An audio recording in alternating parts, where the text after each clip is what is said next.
भागवते उत्तम श्लोके भक्तिर्भवतीर्नैष्टिकी ॐ अज्ञानतिमिरन्धस्य ज्ञानाञ्जनशलाकया चक्षुरुन्मिलितं येन तस्मै श्रीगुरुवे नमः।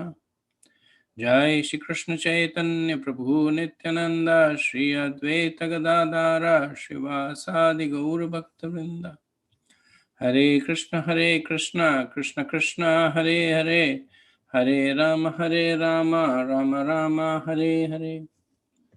मुखं करोति वाचालं पंगं लंघयते गिरिं यत्कृपातमहं वन्दे श्रीगुरुदीनतारणं परमानन्दं माधवम्। Okay, so we were towards the end of the second chapter of the fourth canto. The title of the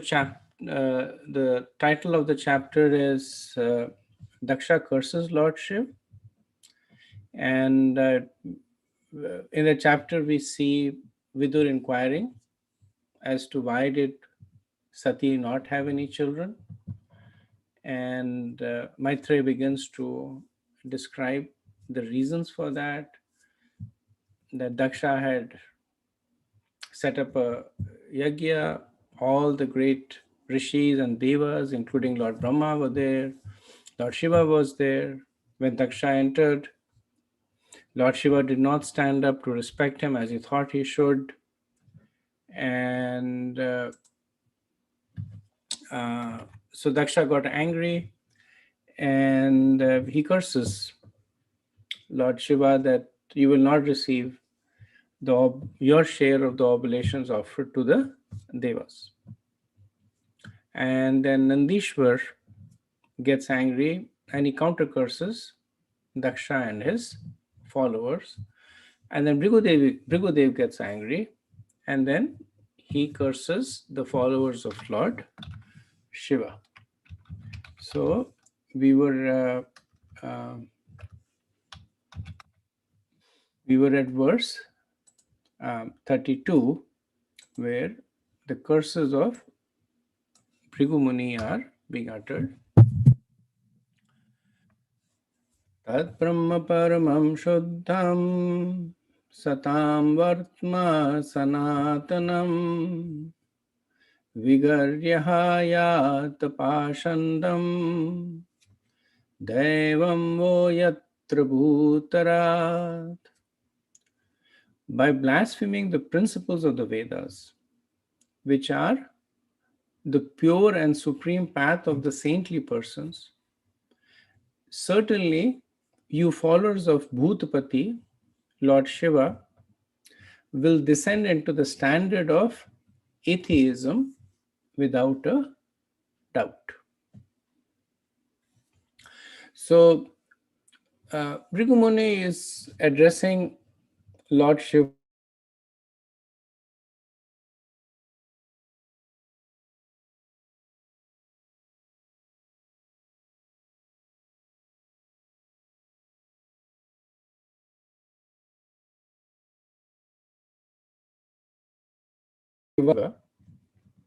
And the hidden glorification is that Bhuta also refers to living entities. So Bhutarat is one who rules all embodied beings.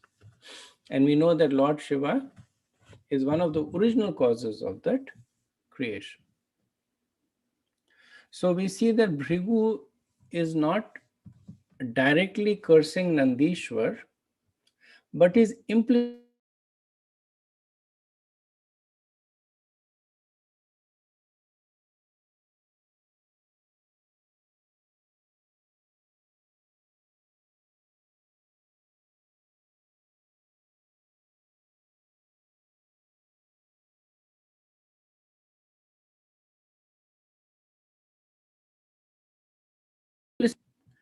is that my cursing is incidental, in the sense that it's not because of my curse that you, the followers of Lord Shiva, will become atheists. The real reason you will become atheist is because you will blaspheme the principles of the Vedas. So it's kind of like saying to somebody that because you have been committing crimes, you will soon be incarcerated. So it may sound like a curse,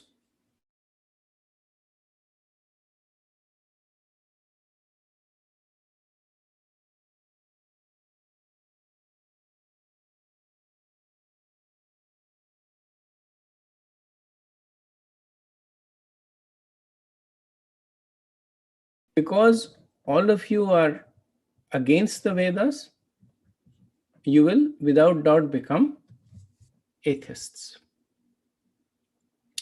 Srila Prabhupada says that Lord Shiva is described as Bhutarath. The ghost and those who are situated in the material mode of ignorance are called Bhutas. So Bhutarath refers to the leader of the creatures who are the lowest standard of the material modes of nature. Another meaning of Bhuta is anyone who takes birth or anything which is produced. So in that sense, Lord Shiva may be accepted as the father of this material world. Here, of course, Bhrigu Muni takes Lord Shiva as the leader of the lowest creatures. The characteristics of the lowest class of men have already been described. They do not bathe, have long hair on their heads, and they're addicted to intoxicants. In comparison with the path followed by the followers of Bhutarath, the Vedic system is certainly excellent, for it promotes people to spiritual life. If one decries or blasphemes the Vedic principle, then he falls to the standard of atheism.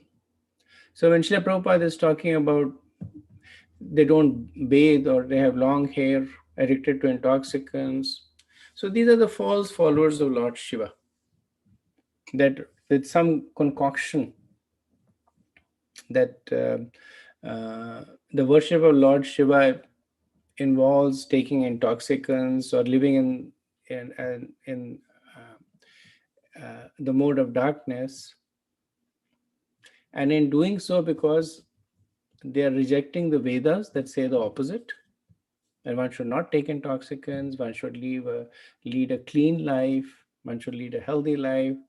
Because they're rejecting the Vedas, they automatically become atheists. Verse 33. Oh, your video is paused, I think.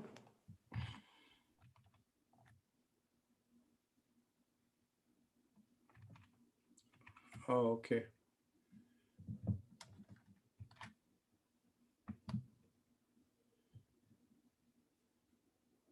Okay, give me a minute. I actually did it from my laptop. I thought maybe it was okay. Let me start it from my phone.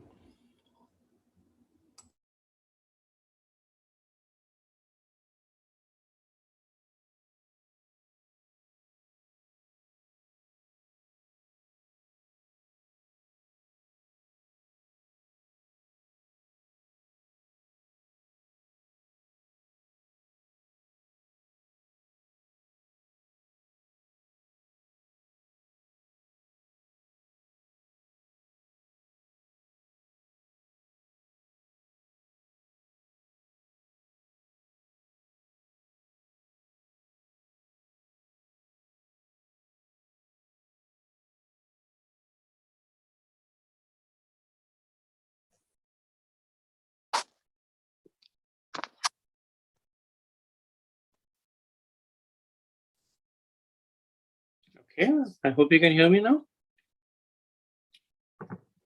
Yes, Prabhu. Verse 33.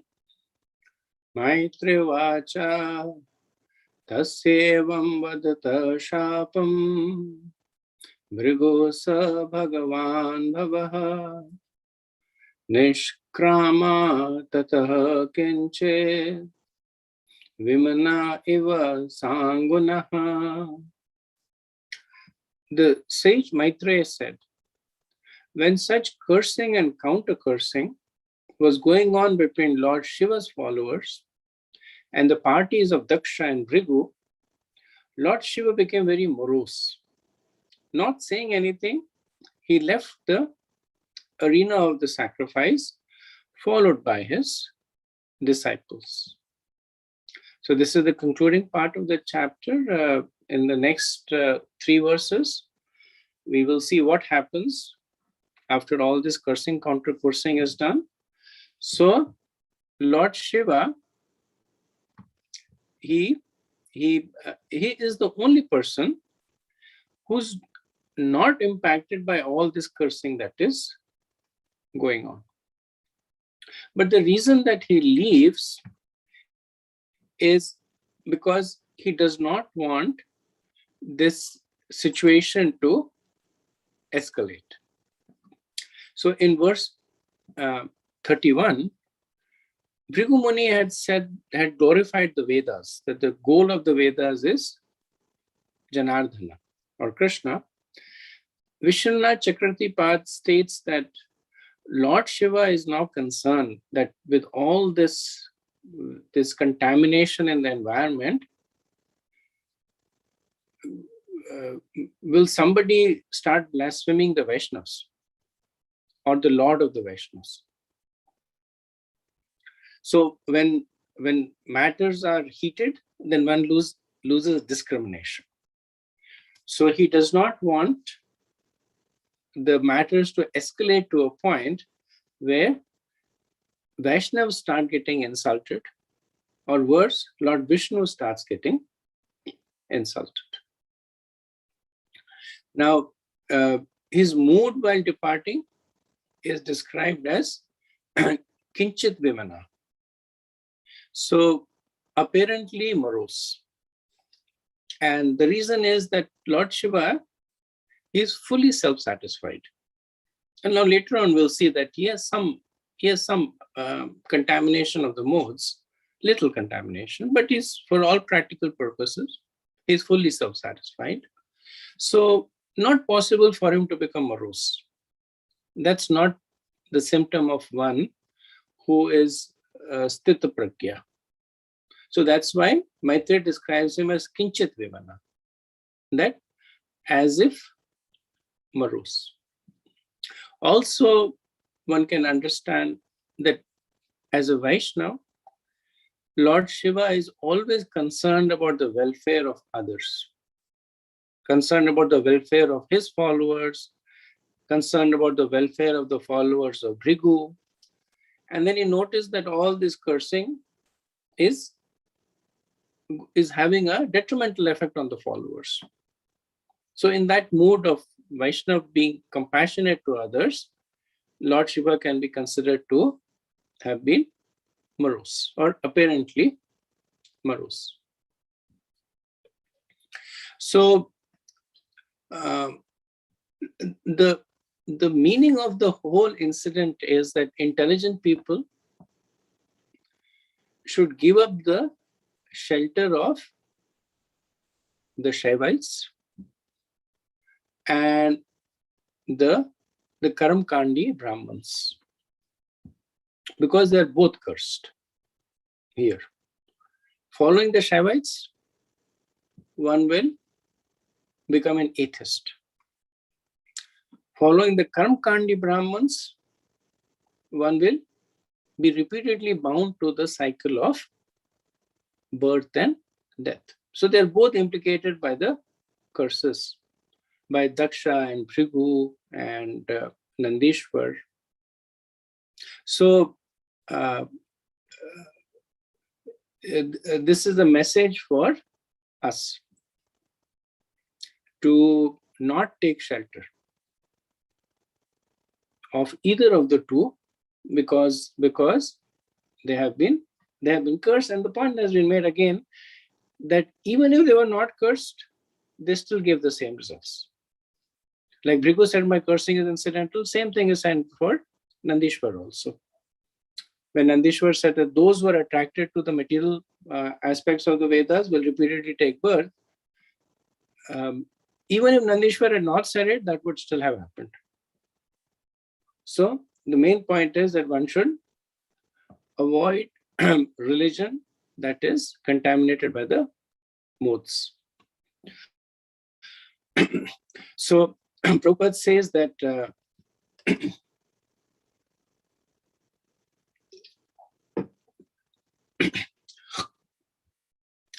Lord Shiva, excuse me, Lord Shiva's excellent character is described.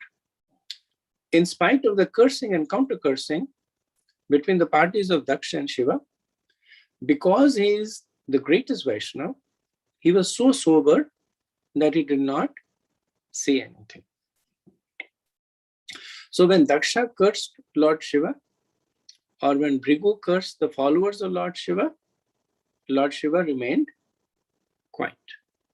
And Srila Prabhupada is glorifying that. He says that Vaishnava is always tolerant. And Lord Shiva is considered the topmost Vaishnava.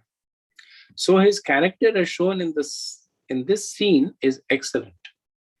He became morose because he knew that these people, both his men and Daksha's, were unnecessarily cursing and counter-cursing one another without any interest in spiritual life.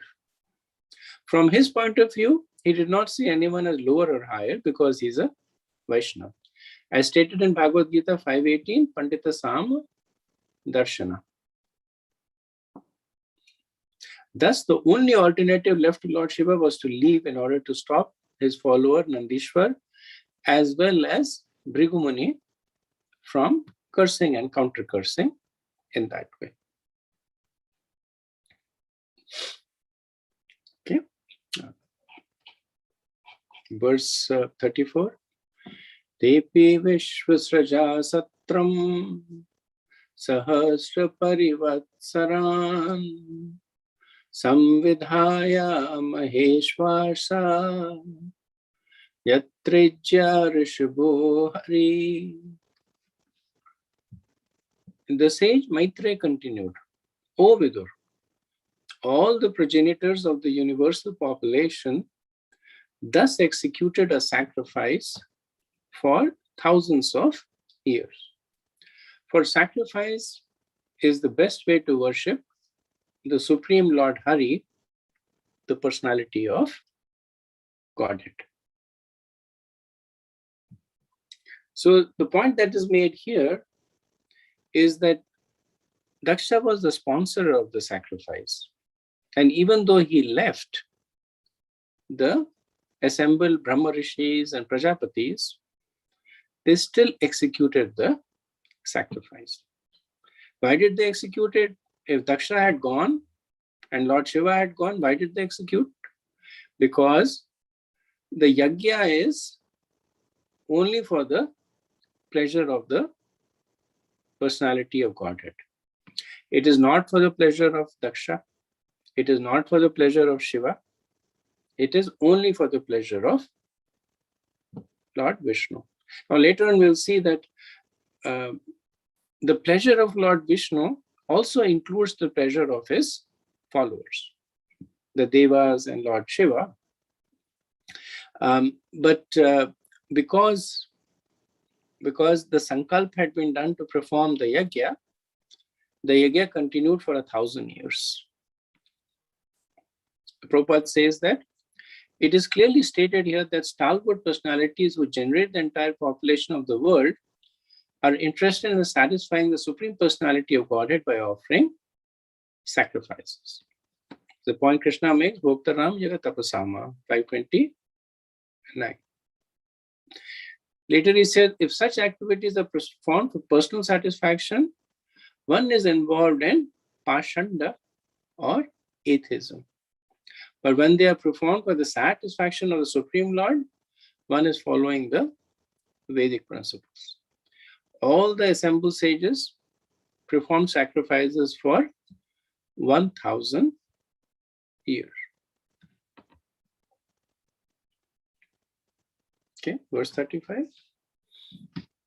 Aplutya vavritam yatra Ganga Yamuna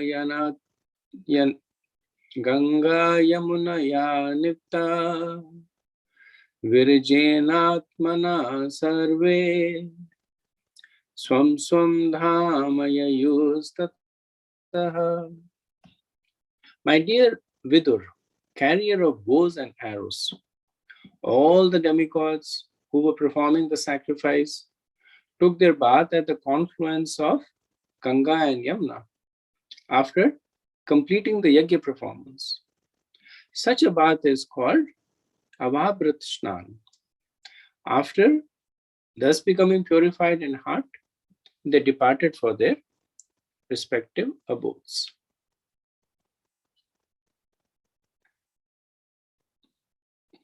So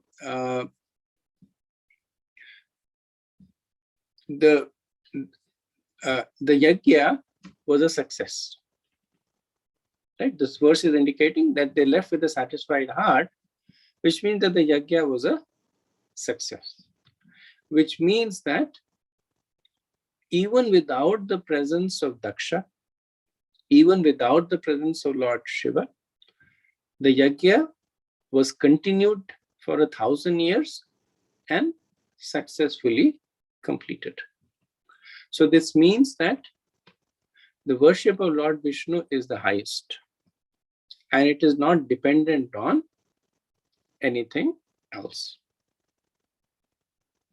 Without the worship of Daksha or Lord Shiva, for the pleasure of Lord Vishnu, the yajna was conducted, and thus it was perfectly concluded.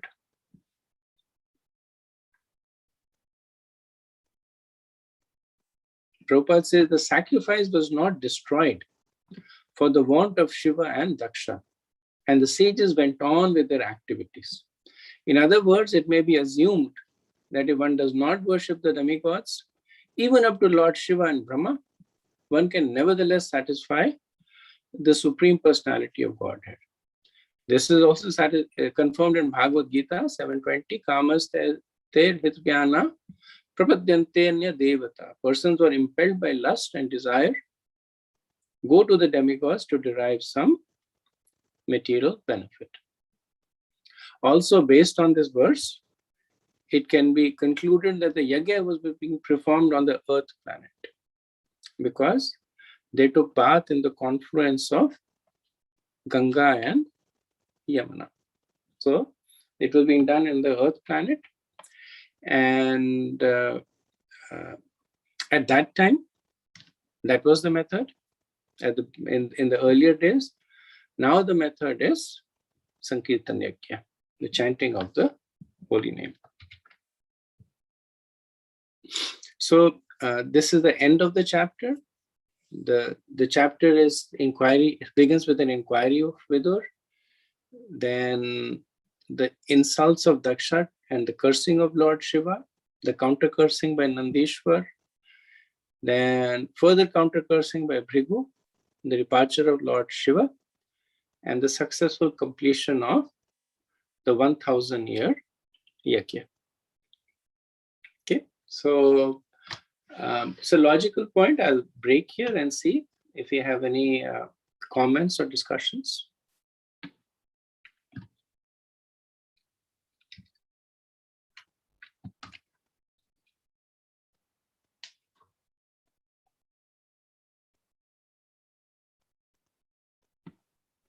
Hare Krishna Prabhu, the cursing what we have seen either for Shiva, is this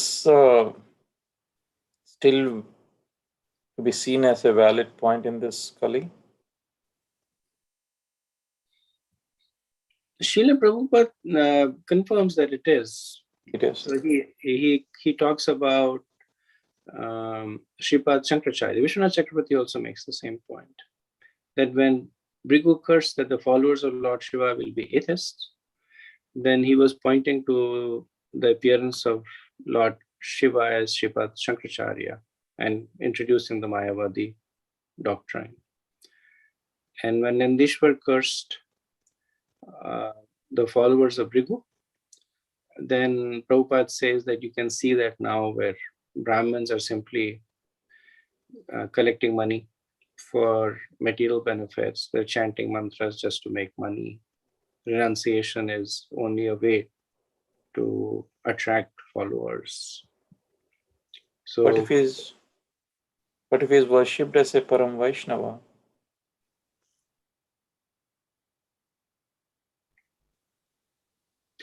So your question is that are all the followers of Lord Shiva cursed? Yeah. So if you look at the nature of the curses, then there is a lot of qualification that is given. Those followers of Lord Shiva who would reject the conclusions of the Vedas, those followers of Lord Shiva who are addicted to intoxicants, right? So there is the whole Rudra Sampradaya, which are followers of Lord Shiva. They don't reject the conclusions of the Vedas. They're not addicted to intoxicants. The curse does not apply to them. Now, followers of Shankaracharya also are not addicted to intoxicants, but they reject the conclusions of the Vedas.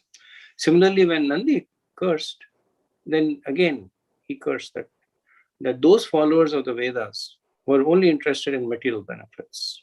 Those followers of the Vedas who are only misleading the others to material gains. They will be caught in the cycle of birth and death. So with all that qualification, the curses are still active, but does not mean that all the Brahmins are karmkandis, does not mean that all the followers of Lord Shiva are atheists. That clarifies. Thank you. Thank you.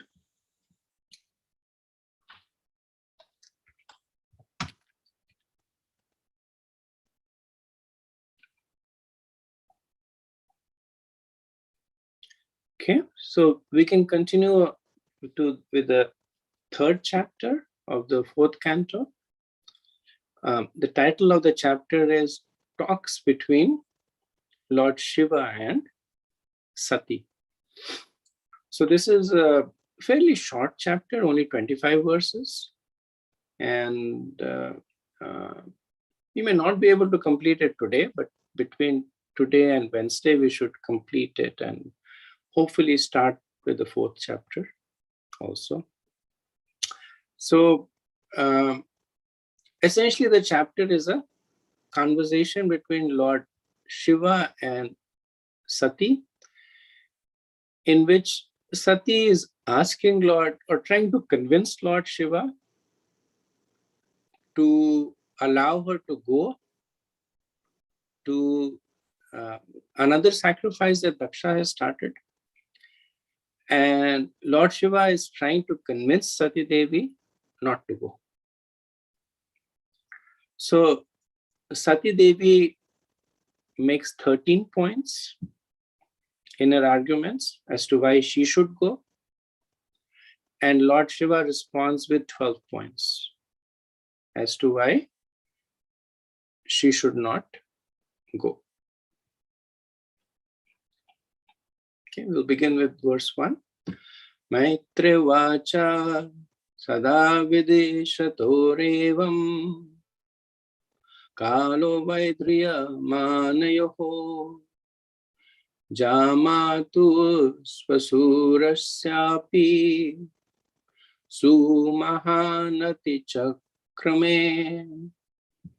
Maitre continued, in this manner, the tension between the father-in-law and son-in-law, Daksha and Lord Shiva, continued for a considerably long period.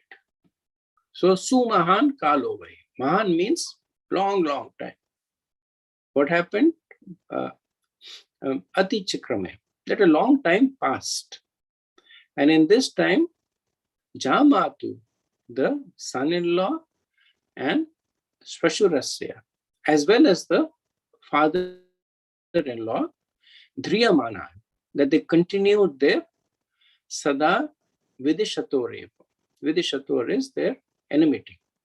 Sada, continuously, no break, no parleys in between, they continued it. So in the first 4 verses, we will see that Daksha is now starting another sacrifice. Long time has passed. The first sacrifice lasted for 1,000 years. After that, a long time has passed. And now Daksha is starting another sacrifice. Vishwanath Chakravarti Pad says that The reason the enmity continued was because neither side asked the other for pardon. So that is why the enmity continued. Now, in the purport of this verse, Srila Prabhupada makes a point that seems to be contradictory to the points that he had made in the previous chapter. So here he says that generally when any sacrifice is performed, although each and every sacrifice is intended to pacify the Supreme Personality of Godhead Vishnu, all the demigods, especially Lord Brahma and Lord Shiva, and the other principal demigods such as Indra and Chandra are invited, and they take part in it. It is said that unless all the demigods are present, no sacrifice is complete. So previously, we were making this point that even if the Lord Shiva and Lord Brahma were absent, the sacrifices are still considered to be complete. Here, Srila Prabhupada is saying that if the devas are not present, then the sacrifices is not considered to be complete. And the reason is that the presence of Lord Vishnu, it fills the presence of anything and everything. So Vaishnavas are an extreme example. They don't worship anybody except for Lord Vishnu. So the presence of Lord Vishnu, it fulfills the presence of all the devas. That Lord Shiva may not be present, Lord Brahma, Indra, Chandra, Vayu, Varun. Just by the worship of Lord Vishnu, all that is filled. But then there are Karmakanda Yagyas. In the Karmakanda Yagyas,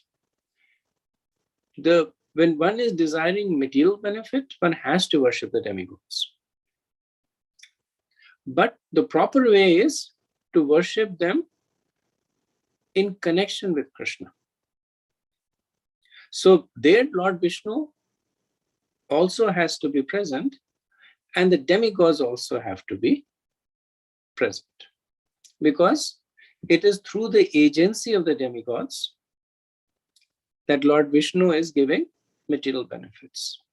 It's not that he is dependent on them, but when one is approaching Lord Vishnu for material benefits, then one has to approach along with the agents who grant the material benefits.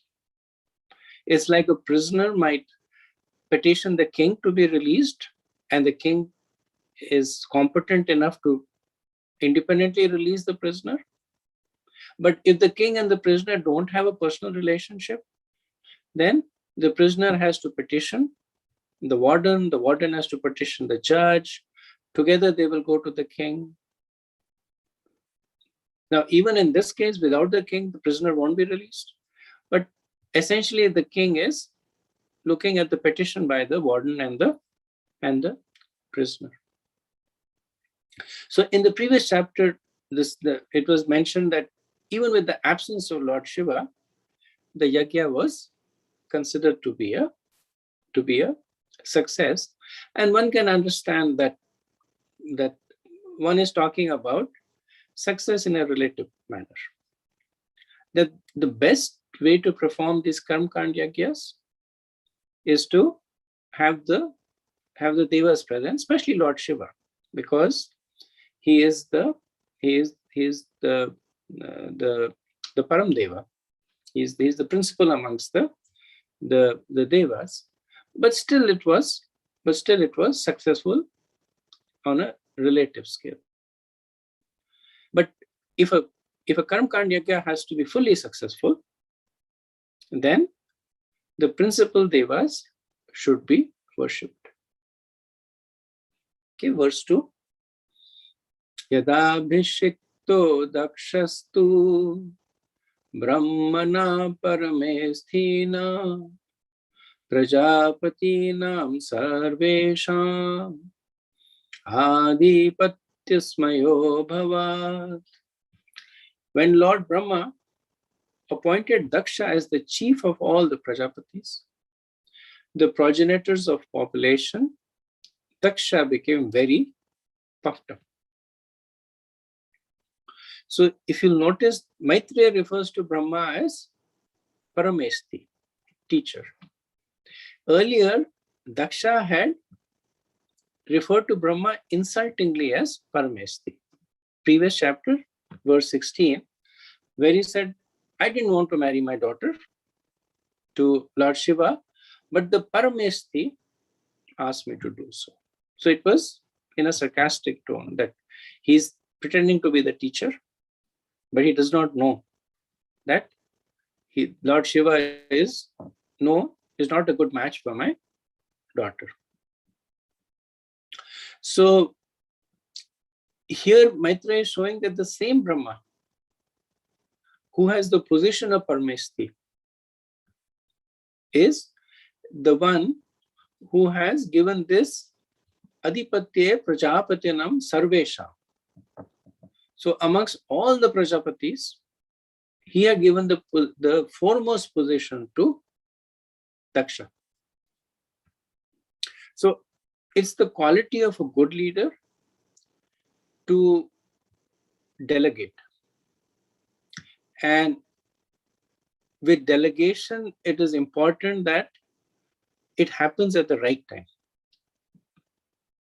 If it is too early, then the person may fail. And if it is too late, then the person may be frustrated, thinking that I can do this, but the responsibility is never given.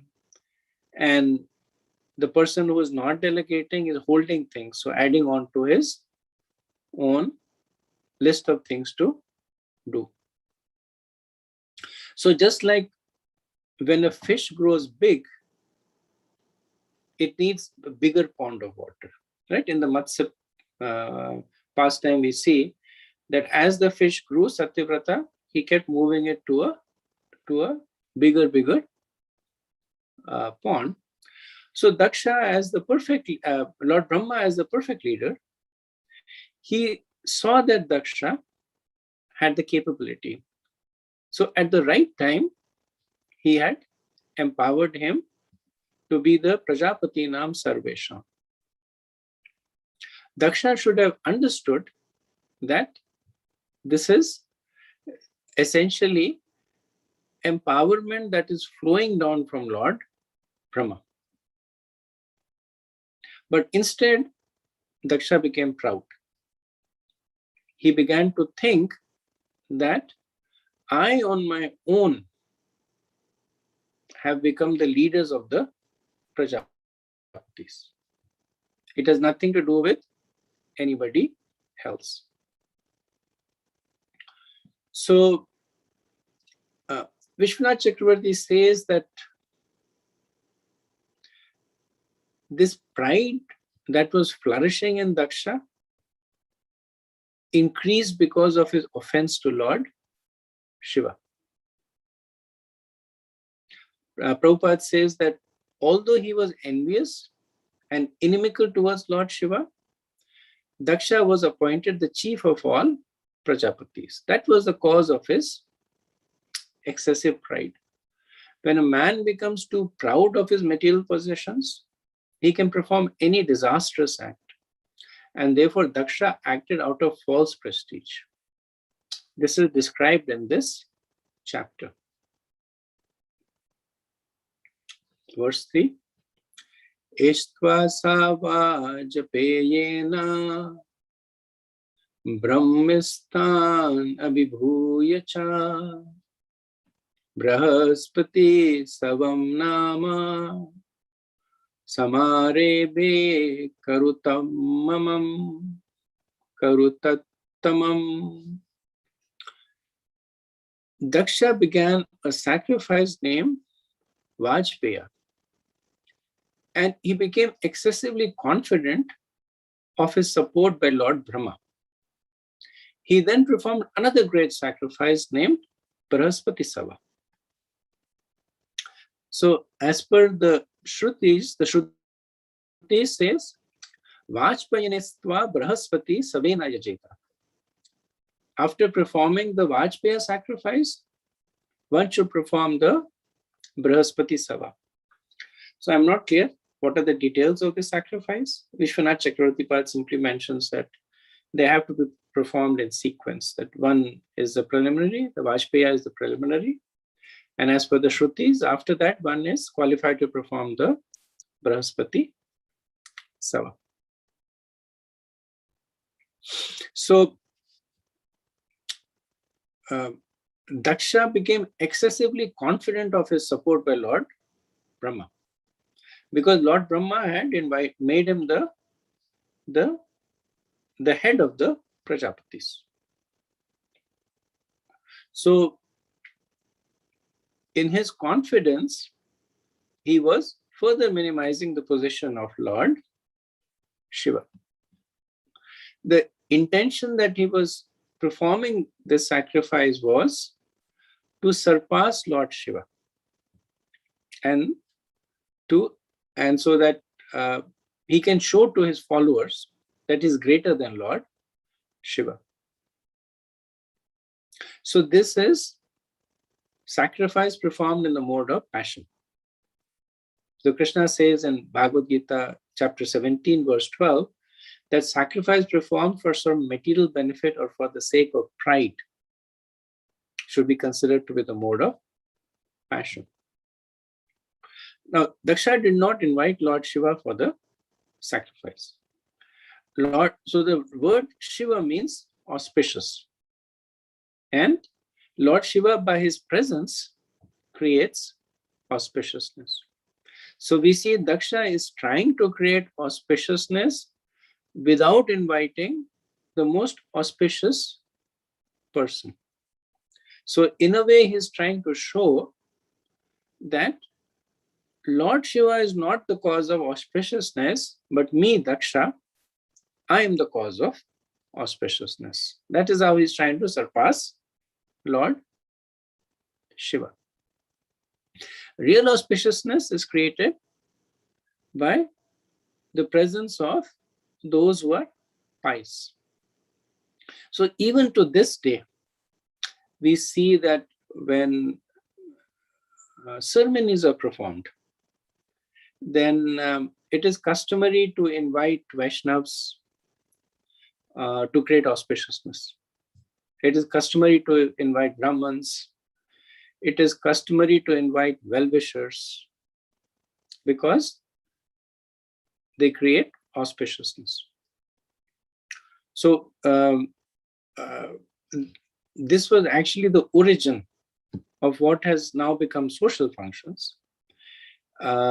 That when a boy marries a girl, then the parents want the union to be blessed. And what better way to bless than by inviting those that create auspiciousness? Otherwise, the marriage ceremony, it could very well be done simply by the presence of the priest and fire. But typically the parents, they will invite Vaishnavas, Brahmans, well-wishers, because by their presence, auspiciousness is created, which translates into the blessings that will benefit the couple. In the purport, Srila Prabhupada, he once again emphasizes the importance of worshipping devas, even though Lord Vishnu is the supreme goal. So Prabhupada says in the purport, in the Vedas, it is prescribed that before performing a Brahaspati sacrifice, one should perform the sacrifice known as Vajpaya. While performing the sacrifices, however, Daksha neglected great devotees like Lord Shiva. So great devotees and plural is used because Daksha did not invite the followers of Lord Shiva also, many of whom are great devotees. According to the Vedic scripture, the demigods are eligible to participate in the yagyas and share the oblations, but Daksha wanted to avoid them. All sacrifices intended to pacify Lord Vishnu. But Lord Vishnu includes all his devotees. Brahma, Lord Shiva, and the other demigods are all obedient servants of Lord Vishnu. Therefore, Lord Vishnu is never satisfied without them. But Daksha, being puffed up with his power, wanted to deprive Lord Brahma and Lord Shiva of participation in the sacrifice, understanding that if one sacrifices Vishnu, it is not necessary to satisfy his followers. But that is not the process. So this is an interesting statement that Daksha is thinking that if I satisfy Vishnu, I don't have to satisfy the followers. And Prabhupada says that so many times, that if you satisfy Vishnu, you do not have to satisfy the followers. But the reason Srila Prabhupada is saying that that is not the process is because one should not neglect the followers of Lord Vishnu in malice. So when the Vaishnava neglect to worship the followers of Lord Vishnu, they're not neglecting to worship them out of malice, saying that Indra is a bad person and Lord Shiva is in mode of ignorance. So we don't worship them. Once Bhakti Purushottam Maharaj was giving a class, and this was in Mayapur, and he has a tendency to give humorous classes. So he was saying that when people come to ISKCON, then within a few days, they say, this Chandra, Surya, Vayu, they are all useless.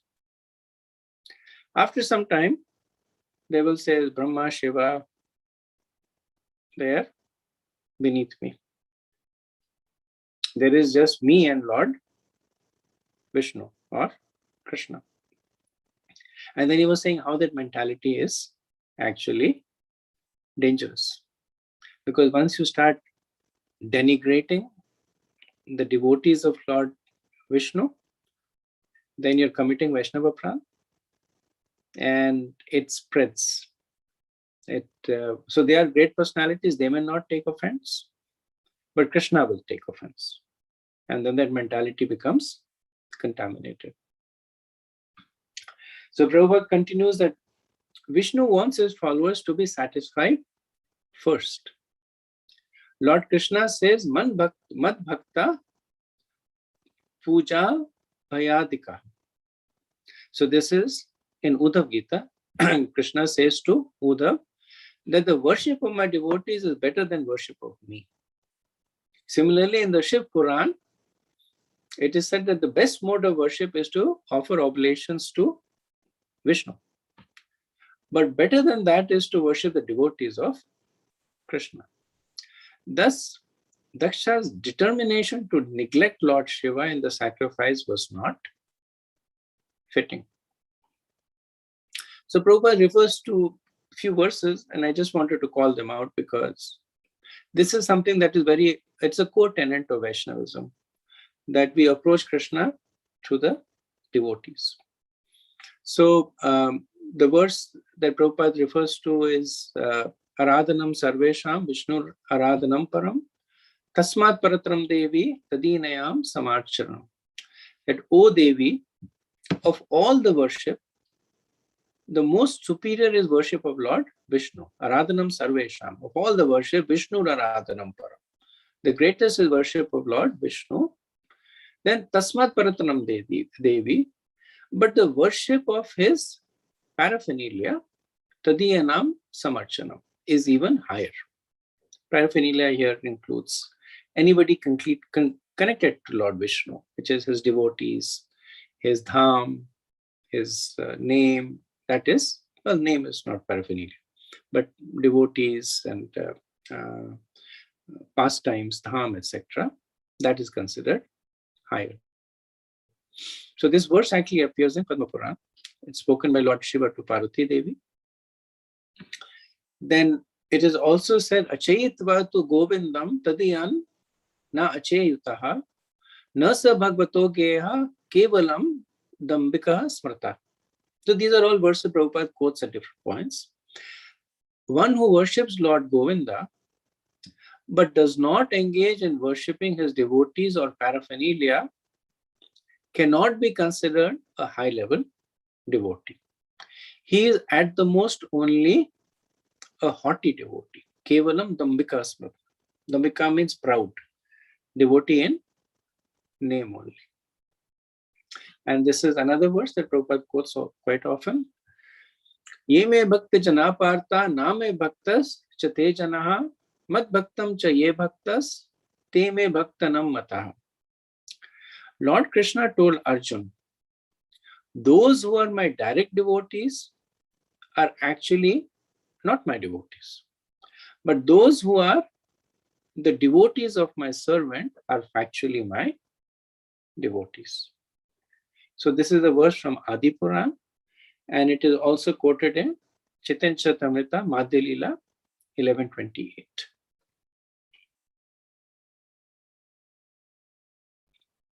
Okay, next verse 4.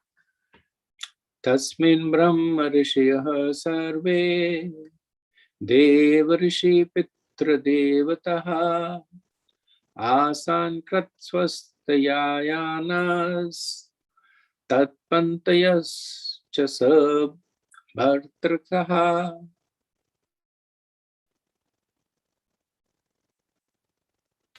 While the sacrifice was being performed, many Brahma Rishis, great sages, ancestral demigods, and other demigods, their wives all very nicely decorated with ornaments, attended from various parts of the universe. So, Krita Swastayayanas. Prabhupada translates this as nicely decorated with ornaments. Vishwanath Chakravarti says that it means that the devas were worshipped and then they were worshipped along with their wives. Prabhupada writes in the purport, in any auspicious ceremony such as marriage ceremony, sacrificial ceremony, or puja ceremony, it is auspicious for married women to decorate themselves very nicely with ornaments, fine clothing, and cosmetics. These are auspicious signs. So it's the nature of women to dress themselves nicely, especially when there is a function that is going on. And Prabhupada here he quotes the Vedas.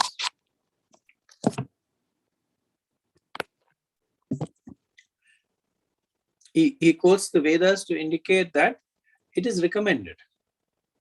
It is recommended because when the women are nicely decorated with cosmetics and fine clothing and ornaments, it creates an environment of auspiciousness. So Prabhupada says, many heavenly women assembled with their husbands, the Deva Rishis, demigods, and Raja Rishis, in that great sacrifice named Brahaspati Sabha. It is specifically mentioned in this verse that they approached with their husbands. For when a woman is decorated nicely, her husband becomes more cheerful. The nice decoration, ornaments, and dress of the wives of the demigods and sages, and the cheerfulness of the demigods and sages themselves were all auspicious signs for the ceremony. So I guess the devas become cheerful because they have a lot of wealth. At least on the earth planet, I think a lot of men will become morose if they see their wives wearing too many expensive ornaments because they have to pay for it. But overall, the point is being made that the auspiciousness is being created by well-dressed women accompanied by their cheerful husband. And the point is being made because this is the point that Sati will make later on also. Okay, so let me pause here and see if there's any discussion. And the next section is essentially a conversation. Well, it's Sati talking to Lord Shiva, convincing him about why she should go or they should go. But let me pause here. pause here and see if there's any comments.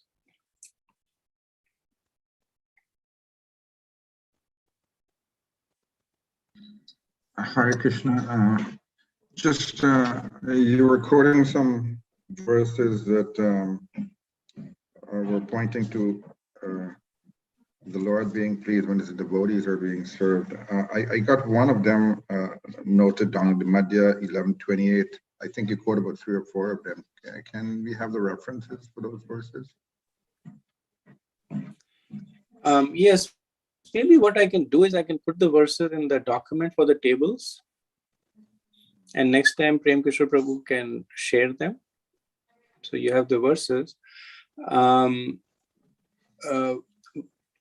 The second verse, I wasn't able to find a reference. I just was able to find the verse. Prabhupada quotes it, but at least from the limited time I spent searching for the reference, I wasn't able to find out. But the first verse is from Padma Puran, and the third verse is from Adi Puran. Like I said, I'll put the verses in the table document and send it over to Prem Kishore Prabhu. So you can have the references as well as the verse and the translation. Thank you. Thank you so much.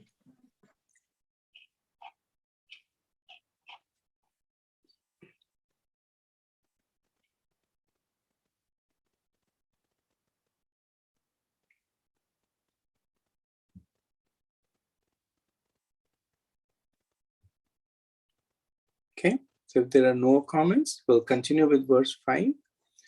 So verse 5, 6, and 7 are together. Tadupashutyanabhasi kecharanam prajalpatam sati dakshani devi pitrayagya vrajanti sarvato digbya upadevara striyaha Vamano yanaha suprestha nishkakanthi suvasaha drishtva svaniliyabhyase lolakshir mrishakundalaha patim bhut patim devam autasakya abhyabhasat. The chaste lady Sati, the daughter of Daksha, heard the heavenly denizens flying in the sky, conversing about the great sacrifice being performed by her father.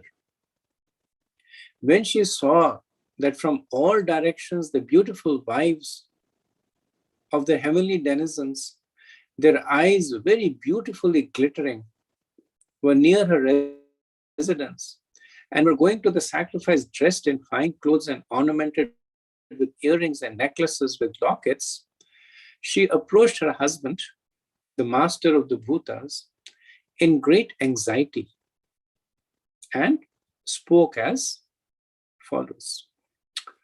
So from verse 5, Sati Devi will speak 10 verses in which she will give 13 reasons for Lord Shiva to agree to her attending the sacrifice of her father, or sacrifice arranged by her father.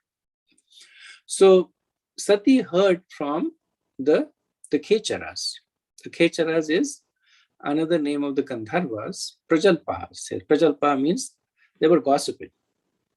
And Sati heard from them about the great sacrifice planned by her father, Daksha. Not only did she hear, she also personally witnessed all the varieties of various denizens flying to attend the sacrifice. So she spoke to Lord Shiva, who is here again described as the master of the bhutas, either the ghosts or the living entities. Otsakyat. Otsakyat translates to both anxiety and longing. So she spoke in great anxiety, or she spoke with a strong longing. So Sati is witnessing that the wives of the various devas are very opulently dressed. So it is said that at least in ancient Vedic culture, that a woman who is married is supposed to wear 5 kinds of ornaments: anklets, nose ring, bangles, etc., to glorify her husband. If she does not wear them, it means that she is displeased with her husband, or she is without her husband, or she desires to be without her husband. So in Ramayana, we see that when Kaikeyi was angry, she removed her ornaments. And when Dasrath saw her, he was shocked. So the first thing he asked is that, why are you upset? Because, and that was of course Treta Yuga, that a woman would, under ordinary circumstances, not remove the ornaments. So Sati is seeing the happy wives of cheerful husbands. So the picture that is being painted over here is that of Grasta couples. That the women are wearing all kinds of ornaments to glorify their husband. The husbands are cheerfully accompanying them.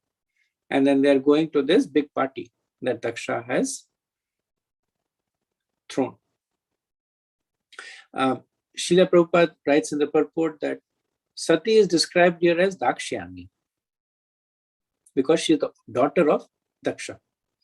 Then the mention of Upadev Vara refers to inferior demigods like Gandharvas, Kinnars, and Urugas, who are not exactly demigods, but between demigods and human beings. They were also coming in planes. Swa Nilayabhyase indicates that they were passing right near her residential quarters. So Sati Devi is thinking that even they are going. And Sati Devi, as the wife of Lord Shiva, who is the Bhuta Dev, has a very, very exalted position. So she is saying that even these, the Gandharvas, the Kinnars, the Urugas, even they are going. And Prabhupada says that the dress and bodily feature of the wives are very nicely described here. Their eyes moved, their earrings, other ornaments glittered and glared, their dresses were the nicest. All of them had special lockets on their necklace. Each woman was accompanied by a husband. Thus they looked so beautiful that Sati Dakshani was impelled to dress similarly and go to the sacrifice with a husband. That is the natural inclination of a woman. Verse 8. Satyavacha prajapateste swashurasya sampratam niryapito yagya mahotsavaha kila vayam cha tatra visharam vamate yad arithatami vibhuddha vrajantihi. Sati said, my dear Lord Shiva, your father-in-law is now executing great sacrifices, and all the demigods, having been invited by them, are going there.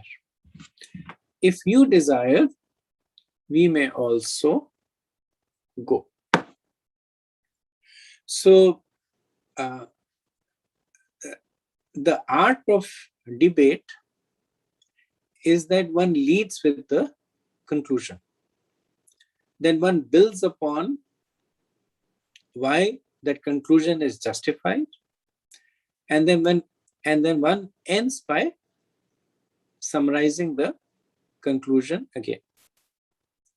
So Sati Devi right away starts and saying that we should go. Now, she's also beginning to influence in a subtle way, or she hopes to influence in a subtle way, Lord Shiva. So she does not address Daksha as her father. She says, Tua Shashurasya, your father-in-law. So she's trying to establish a connection between Lord Shiva and Daksha. That is your father-in-law. Father-in-law is like a father. Even if he chastises you, a son should not get upset. So we should go. And then she says, Vibhuda, great demigods are also going. So she's playing on the vanity of Lord Shiva. There are other great demigods are going. You are greater than all the demigods. You should also go. And then tactfully she says, Te yadi arthita. That only if you desire. So at this point, she is not saying it is my desire. She is saying these are good reasons that your father-in-law has arranged for a great sacrifice. All the great demigods are going. We should go only if you desire. Srila Prabhupada writes that Sati knew of the tension between her father and her husband, but still she expressed to her husband, Lord Shiva, that since sacrifices were going on at her father's house and so many demigods were going, she also desired to go. But she could not express her willingness directly. So she told her husband that if he desired to go, then she could also accompany him. In other words, she submitted her desire very politely to her husband. Okay, next verse. Tasmid bhaganyo mama bhartabi svake dhruvam gamishyanti suhurda didrakshavaha aham chatasmin bhavata bikamaye saho panitam paribaram arhitam. I think that all my sisters must have gone to this great sacrificial ceremony with their husbands just to see their relatives. I also desire to decorate myself with the ornaments given to me by my father and go there with you to participate in that assembly. So Lord Shiva may ask Sati that what is the purpose of going there? Sati Devi gives 4 reasons in this verse. So she says that my sisters have gone there with their husbands. Dhruvam Gamishyanti. Definitely they have gone there. And Suhur Didikshvaha. And I would like to meet them. That's the first reason. My sisters have gone definitely and I would like to meet them. Then she says Paribaram. That I do desire to decorate myself nicely. Third reason, she says that Cha tasmin bhavata. That everybody else is going there with their husband. So I can accompany you also there. Because when a husband and a wife go together, then it is auspicious for both of them. So she says Cha tasmin bhavata. That I will accompany you. Create auspiciousness that way. And the fourth reason she says is Upanitam. That I would like to receive gifts from my parents. So it's not that Parvati Devi is destitute. In a way she is materially, but it's the nature of a loving relationship to be enjoyed through gifts. When people give and take gifts, it's not because the other person does not have that gift. Especially amongst Vaishnavas, most of the gifts are stuff that they already have. they're something to do with devotee paraphernalia, deity paraphernalia. So they already have it. But then also they're very happy to receive the gifts, because it is the dadati pratikranati principle there. So Sati is making the same point here. So commenting on this verse, Vishnu Chakravarti says that the word stri means one who expands the field of material attachment. Rishabdev states that of all the attachments in the material world, the attachment with the woman is strongest. And then he gives the reason. He says that when one is attracted to an object, then the attraction is one way, because the object is inanimate. So the attraction is only from that man to that object. But when a man is attracted to a woman, the woman has this nature of taking that attachment, nurturing it, expanding it, and reflecting it back. So the attachment becomes two ways. So it's like saying that if you put a magnet on an iron filing, then the magnet will be, or the iron filing is attracted to the magnet. But then if there are two magnets, the attraction is much stronger. So even if the man is trying to detach himself, the attachment from the woman will continue to nourish the attachment in him. So, and he mentions that it's a tangential purport over here, but he mentions that to indicate that how this attachment between man and woman that is being manifested over here. That because Lord Shiva is married to Sati, now through that attachment, the scope of the attachment is being expanded. That we need to go to the yagyas, I need to meet my sister, I need gifts, I need to decorate myself to create auspiciousness. So in that context, Chakravarti Pad is commenting like this. Also, if you notice, Sati, she mentions that I desire to decorate myself with the ornaments given to me by my father. And the reason she says that is because Lord Shiva has not given her any ornaments. Because Lord Shiva by nature is very renounced, and he does not have any considerations for these.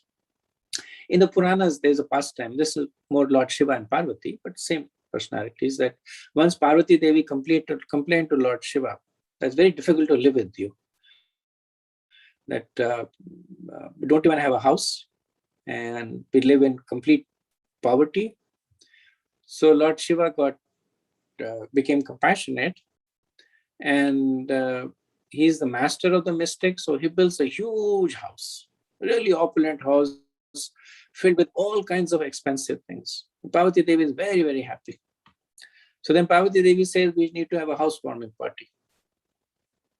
So Lord Shiva, he invites all his followers, the Brahmanas, they come to the housewarming party. And Lord Shiva is so happy when they're coming that everything in his house he gives to them in charity. So while Parvati Devi is watching, all the things in the house are being given by Lord Shiva. And then finally, when the house is empty, he gives the house away also in charity to a Brahman. So at the end of the housewarming, there's no house, there's no furniture, and there is no gifts in the house. So that's the nature of Lord Shiva. He is completely renounced. He has no need for any material things. Not because he cannot afford them, but because he does not see value in them. So that's why Sati Devi is saying that the only ornaments that I have are the ones that are given to me by my father, but I'll wear them. I'll wear them to glorify you and create auspiciousness, and we will go to the yajna together. Prabhupada writes in the purport that it is the custom that the husband gives some ornaments, but here it is particularly mentioned that her husband, being materially almost nothing, could not do so. Therefore, she wanted to decorate herself with the ornaments given by her father. And then Prabhupada writes, it's a humorous line. It was fortunate for Sati that Lord Shiva did not take the ornaments from his wife and spend them for ganja. Now, Lord Shiva, of course, has no need for ganja, but Prabhupada's writing more in a humorous vein, because he says that because those who imitate Lord Shiva in smoking ganja exploit everything from household affairs. They take all their wives' property and spend on smoking, intoxication, and similar other activities. And Prabhupada says, Lord Shiva, however, is different. Therefore, his name is Shiva. He is not at all attracted by material enjoyment. Although his wife was the daughter of a very great leader and was given to him by the request of Brahma, Lord Shiva was reluctant. But Sati, as a woman, the daughter of a king, wanted enjoyment. Okay, verse 10. Tatra swasraminhanu bratra samita. No, different meter.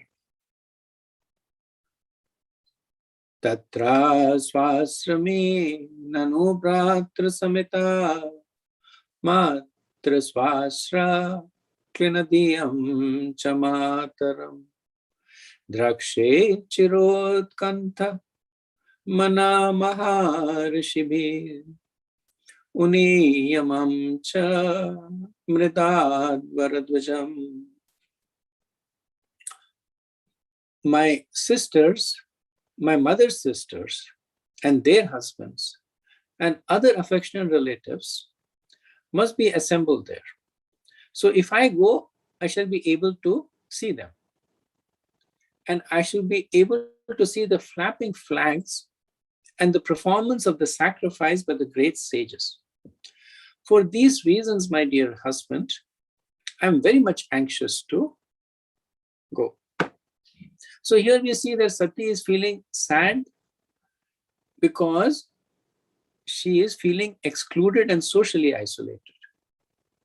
So earlier Sati had said that we will go if you so desire. Now she is stating that I want to go. It is my desire. So the nature of desires is that they grow the more one meditates on them. So Sati had heard about the yajna, the desire developed. Then she saw the various devas and their concerts going, talking amongst themselves, and her desire grew even more so.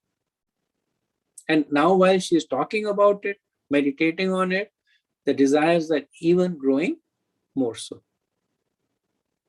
And when desires grows, one loses the sense of perspective. The desires become the ultimate goal.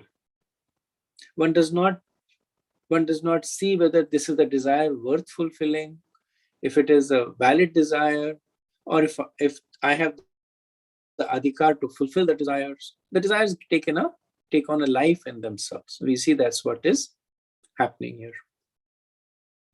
So earlier Sati was speaking from an enjoyment perspective, that I will go there and enjoy. Now she is talking from an emotional perspective.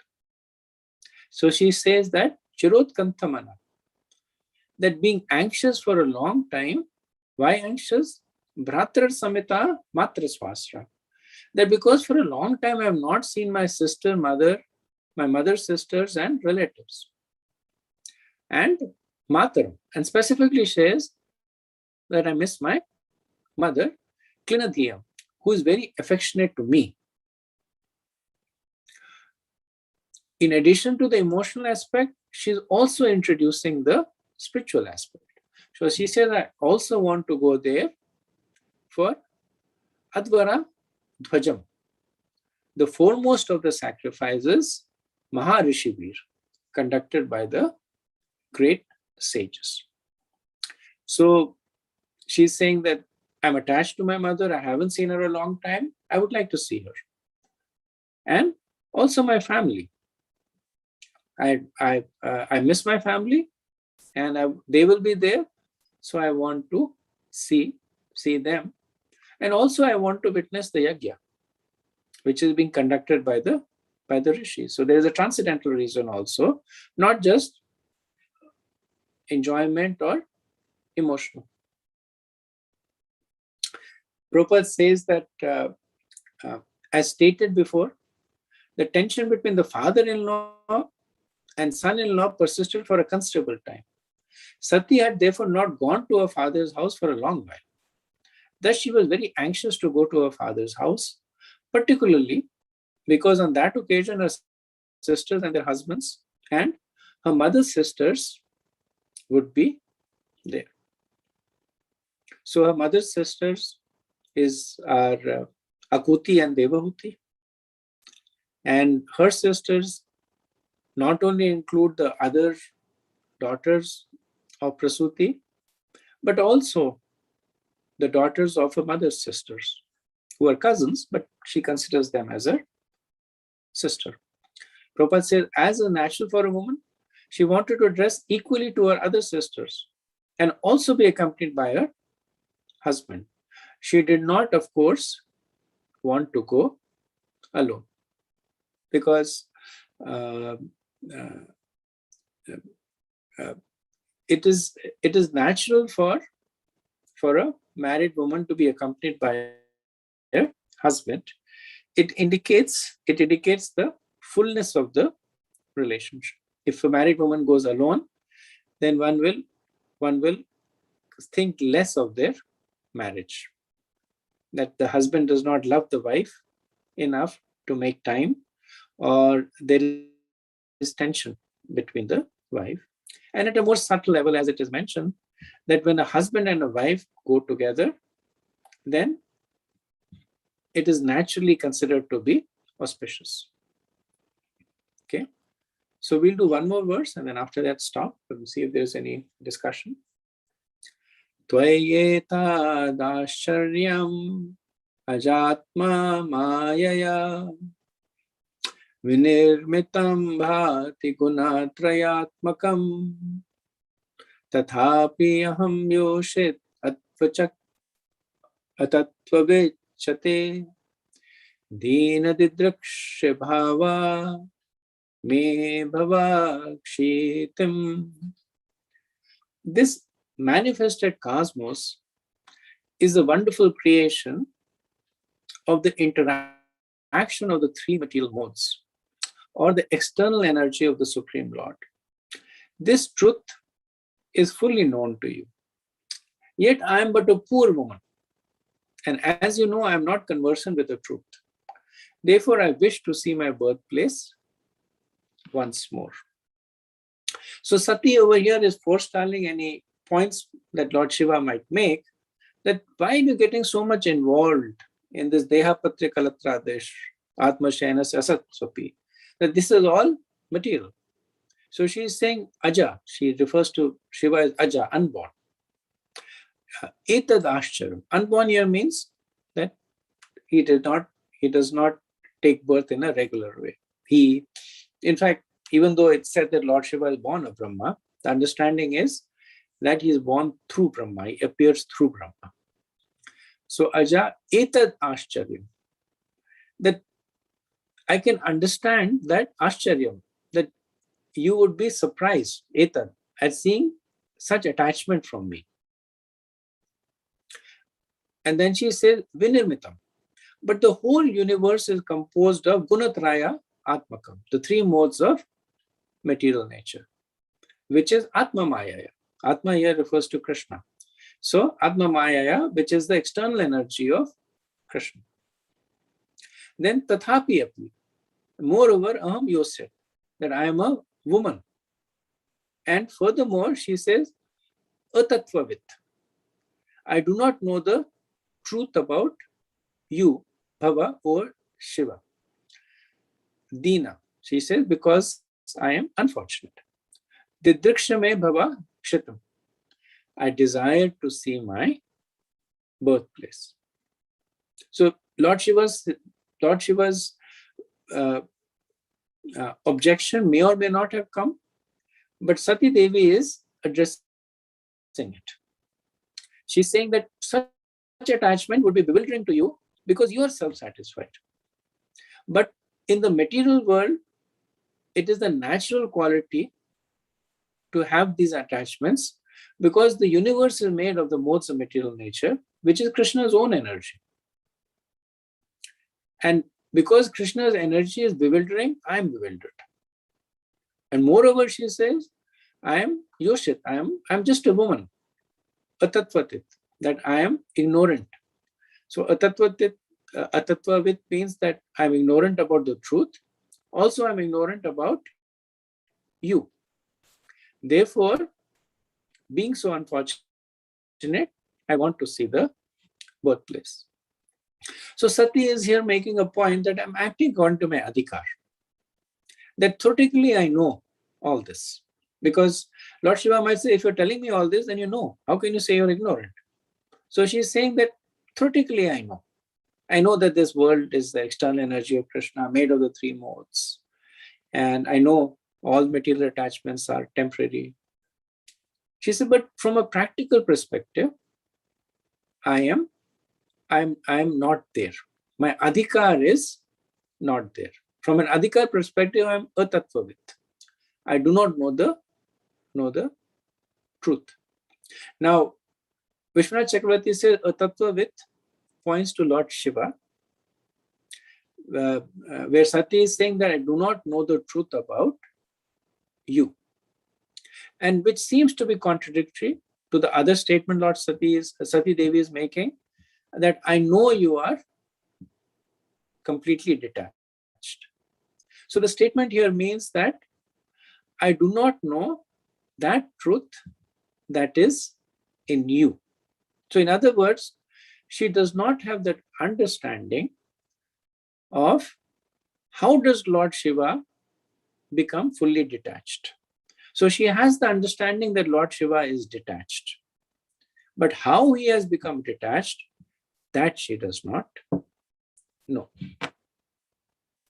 So Prabhupada says that Dakshani Sati knew very well that her husband, Lord Shiva, was not very much interested in the glaring manifestation of the material world, which is caused by the interaction of the three modes of nature. Therefore, she addresses her husband as Aja, which refers to one who has transcended the bondage of birth and death, or who has realized his eternal possession. Later on he says, but as far as I am concerned, Sati says, I do not have much knowledge about self-realization. I am poor because I do not know the actual facts. I'm attracted by my birthplace and I want to see it. Prabhupada later on says that the word Yoshit means one who is enjoyed. Therefore, the woman is called Yoshit.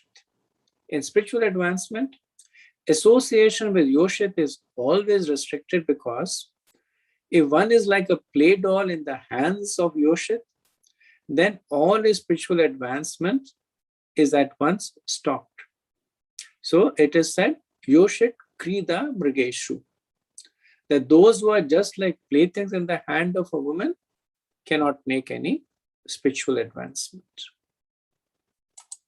Okay, we are kind of at time, but if anybody has any comments, we can spend a few minutes talking about them. Hare Krishna, Prabhu. Hare Krishna. Yes, Prabhu, I can hear you. Adhanath Pranam, Prabhu. This is Nan Krishna Das from Chicago Temple.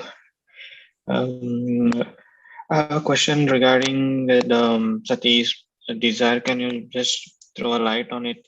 Like, how can we discriminate between the desire of the need or desire something which is like, thinking, and when we speak more about that, eventually get attached to that.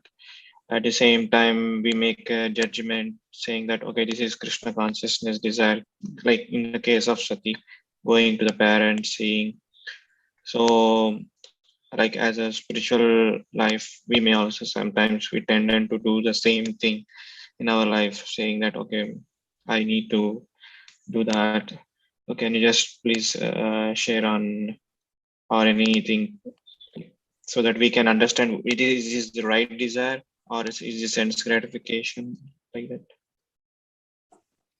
Thank you. It's a good question. That's been asked quite a few times, and I'll give you a.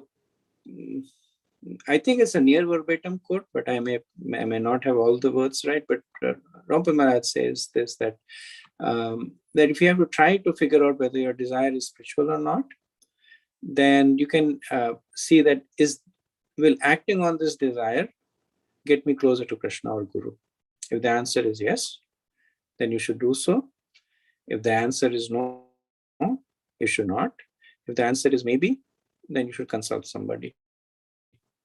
Because the point you made is right, that especially the process that we follow, we use anything and everything in the service of Krishna, right? Whether it is material or spiritual, we use everything in the service of Krishna. It's like Right.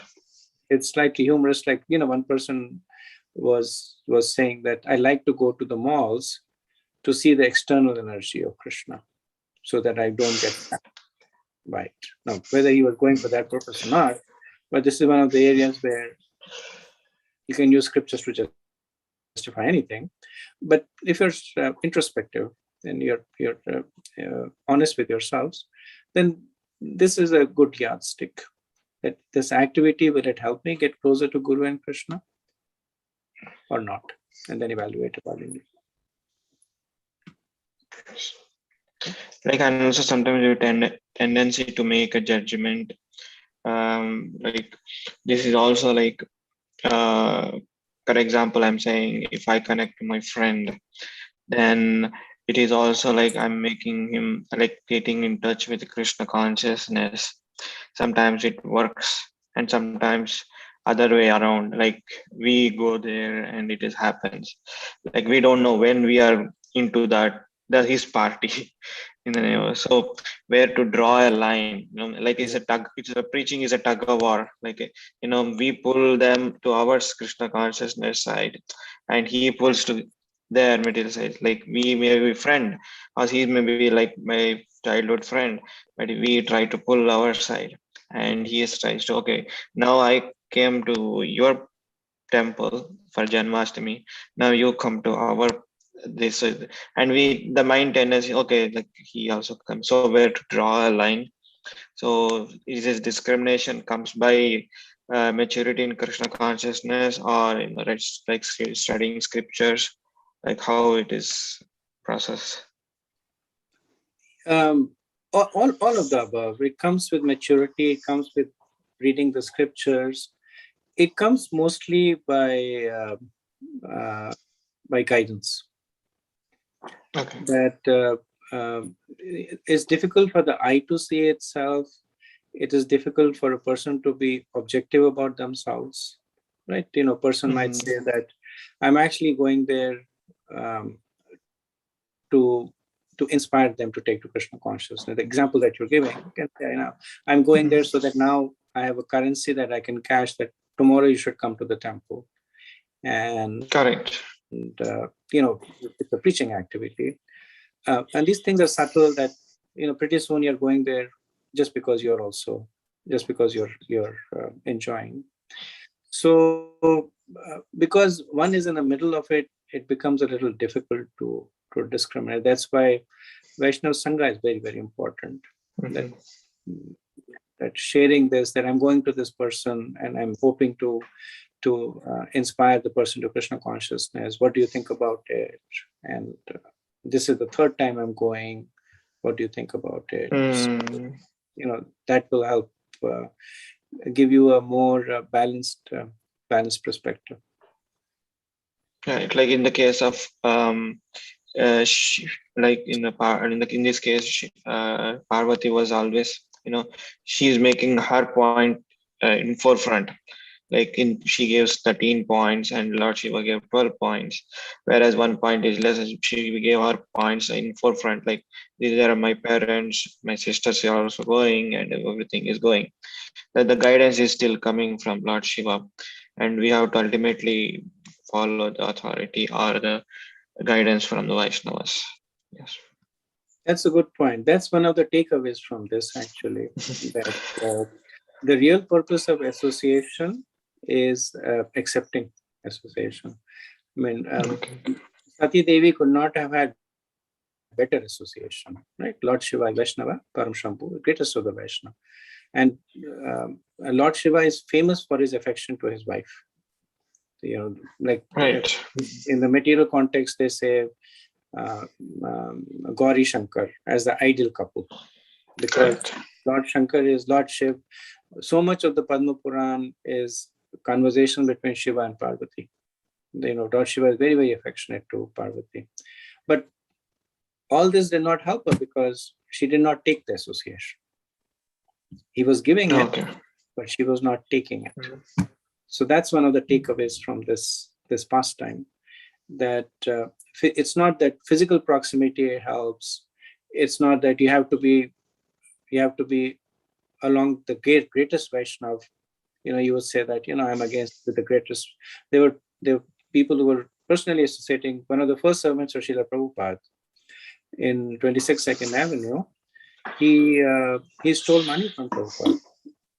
Oh. And when Prabhupada found out, he said, yeah, he had stolen $20 or whatever. And then Prabhupada gave him another $20. Said, don't steal, take the money. So he took the other $20 and disappeared, never to be seen again. So that's, it's not the proximity, it's not the intimacy, it's how much you take. There are people who have never met Srila Prabhupada, simply heard of him, but they took his association open heart, and they made tremendous attachment. So it was something that I was going to make in the concluding part of the chapter, but thank you for bringing it up. Thank you, Professor. Thank you so much. It's class, Prabhu. Okay, so we'll stop here, a little bit over time. Thank you. Vanchakalpatarubhayascha kripa sindhubhyo patitanam pavanebhyo Anant Koti Vaishnavrinda ki jai. Jai. Srila Prabhupada ki jai. Jai. Hare Krishna. Thank you very much. Thank you.